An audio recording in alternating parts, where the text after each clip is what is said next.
Hey you, what's up? How are you doing today? You know who I totally forgot about until the other night, where I started stalking my own channel and I scrolled down the videos and then I remembered this guy and I was like, oh yeah, Russell Hartley. You know, the one who called women horses. And you want to keep doing this. You're going to have mares coming in and out of your stable. And the reason why they go out. The one that our Lord and Savior actually made an entire video about. So I thought that being called out by a handful of different YouTubers, Russell would either A, tell us his entire act was a joke, or B, stop being so shitty. And well, he actually did C, none of the above. Now, am I surprised? Am I surprised by that? Not in the slightest, actually. He got worse than he was. I really wanted to believe that this guy's entire online presence was satire, but I actually don't think it is. I think he's 100% serious. And if it is all a joke and it comes out one day, I will deactivate my whole channel just for you. I'm joking. I will never. You're stuck with me here until I'm like 80 years old. Hey, let me know if you like the new setup too. I kind of put it straight on so it's not so crammed, but I definitely think I'm going to get a new microphone because I'm sick of it covering my beautiful face, and I think we can all agree. Yeah, so without further ado, let's see what Prince Charming has been up to lately. In this next series of TikToks, he tells a story about how he hooked up with a cougar. You know, a cougar, like older women. Yeah, such a crazy story, bro. Like, yeah, his life is fucking crazy. I couldn't even imagine living it. Dating cougars, part 1. A cougar is a woman who's a little bit older who's on the prowl for a young man to suck the life force out of them. But a cougar is not necessarily a MILF. Like how a square is a rectangle, but a rectangle isn't a square kind of thing. But just because she's your mom doesn't mean she's not down for a little brown chicken, brown cow. You know what I'm saying? I don't know what the fuck that means. And he's already so corny. I can't, how could you, oh, this dude is so corny.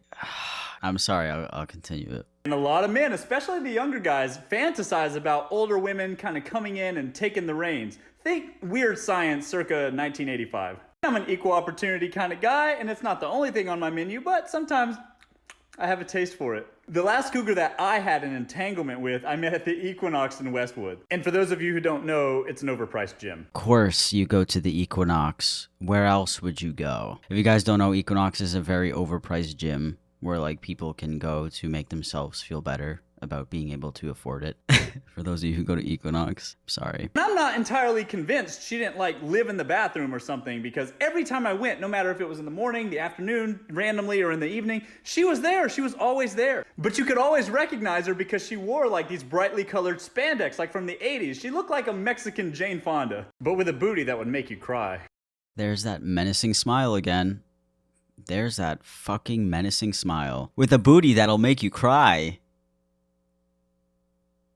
Dating cougars, part 2. This girl worked out a lot. You could tell that she was older, but she had such a great body that it didn't matter. I mean, better than most 20-year-olds. She was working on that machine, you know, the ones where you kind of like do these fly things with your legs, but she was doing it like while standing, all like there's a seat there, but she's doing it standing up, all sexy and seductive. You know what I'm saying? As somebody goes to the gym frequently, I see a woman do that almost every single time I go to the gym. They will stand up because it feels better. You know, that certain workout feels better when they're standing up. They're not doing it to be seductive. They're doing it to get a little bit more out of it. You know what I'm saying? It is not to impress the men in the gym. I promise. I promise. It's probably to impress their boyfriends or girlfriends when they go home and have a fatter ass each time. It's not to impress you, Mr. Russell Hartley. Well, maybe in this case it was, but... And normally I tell guys not to hit on girls at the gym because it's sort of a shit where you eat situation. But I saw the arch of that back, boys, and I decided to risk it for the biscuit. Oh my God. How do you, imagine you slept with somebody and then you go on like their social media page and they say some shit like, I risked it for the biscuit. How would you feel? How would that make you feel? Like, oh, I slept with that dude. Really? You slept with the dude who says I risked it for the biscuit? That must be so fun. I know he has to say the corniest stuff when he's getting with a woman. I can't imagine it to be anything else. God, that biscuit is so nice. Oh, shit. Wow, those buns are so fluffy. What could he possibly say? Encourage a woman to sleep with him. Who is sleeping with this man? I need to know. Well, actually, he tells us, so I don't. I mean, technically, I do know. We all know. I think we all know. And I've never worked on this machine in my life, but I go over there and say, hey, can I work in with you?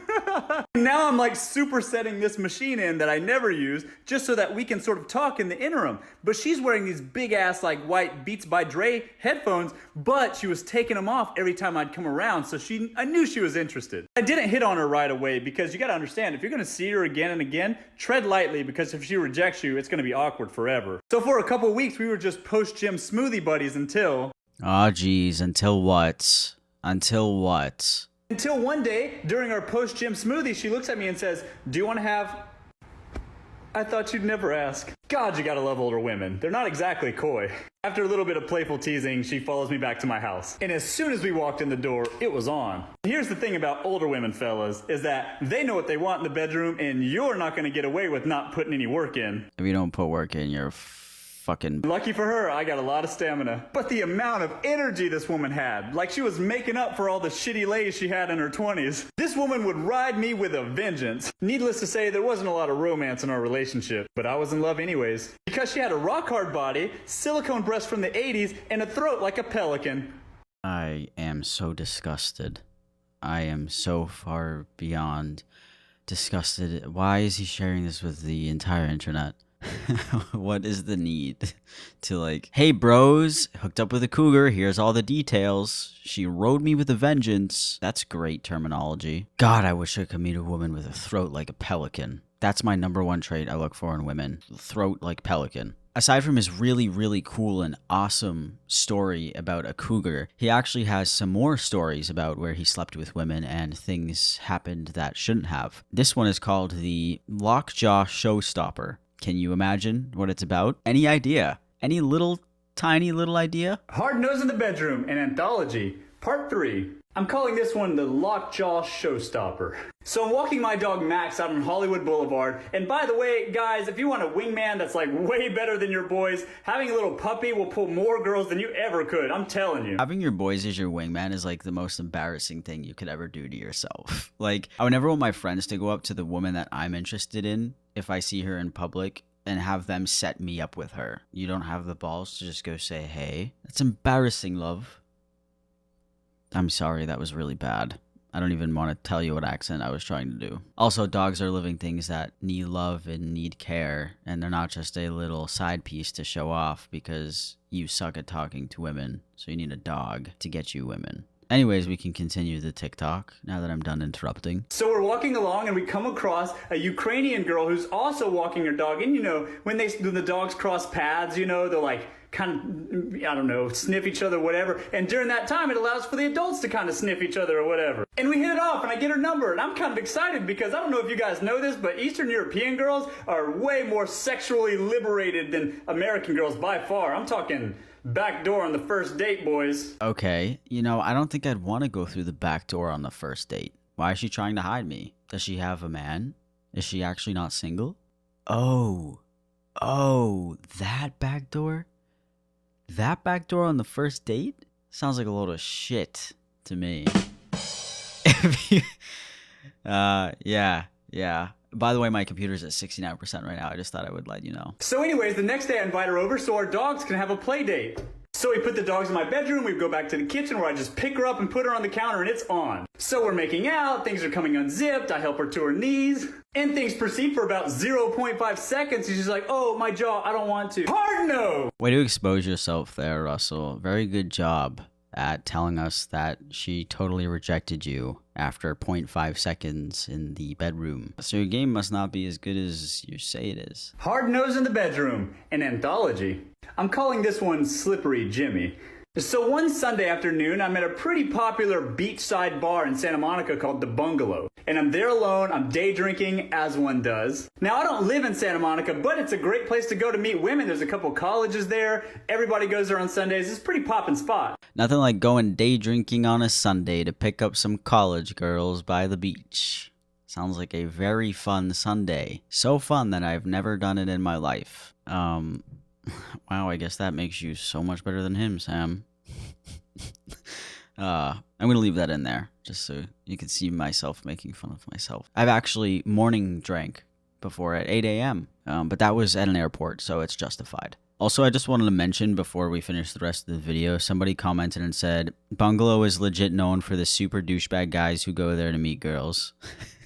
just to let you know, and 400 people agreed with it. Now, I'm already a little tipsy, and so are the 4 college girls that I approached, but one of them we had a special connection. We decided to abandon her friends and leave together. Now, I live far away, and her roommates were out of town, so it was a perfect opportunity to get a tour of her apartment. Anyways, the tour didn't last very long, and the next thing you know, her legs were around my ears. And as I'm taking care of business, I got a faint taste of latex. But what am I gonna do? Stop, get angry, and call her a player? Talk about the pot calling the kettle black. The corn. There is so much corn. It's like we're in Iowa. So whatever, I'm still gonna get some mines. Mama didn't raise no quitter. But as my hands get involved, I feel it. I wasn't quite sure what it was at first, so I did this little pincer move and pulled out a used condom. Hard no! You know, that sounds like it's basically untrue, but I also don't doubt it at the same time, just according to this guy's track record. After listening to all these stories, I actually wanted to give him a little bit of redemption, okay? Not all of his TikToks are about who he sleeps with. I'll give him that much, okay? We have this one here that's actually about avocados, all right? Okay, let's try our luck. Please, please, please. Please. Come on. Come on.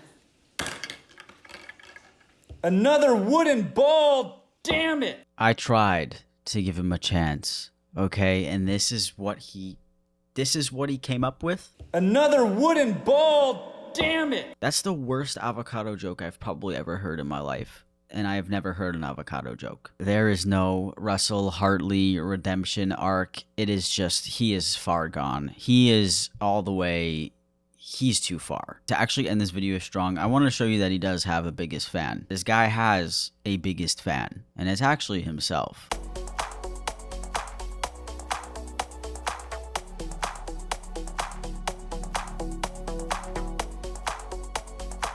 Isn't that right, everybody? It's so hot in here and you're ugly after we've just done a bunch of stuff. Get the fuck out. Get out. Get out. You are disgusting. You disgust me. I don't know why his tie bothers me, but his tie. Something about the skinny tie. I know. I shouldn't body shame the ties, okay?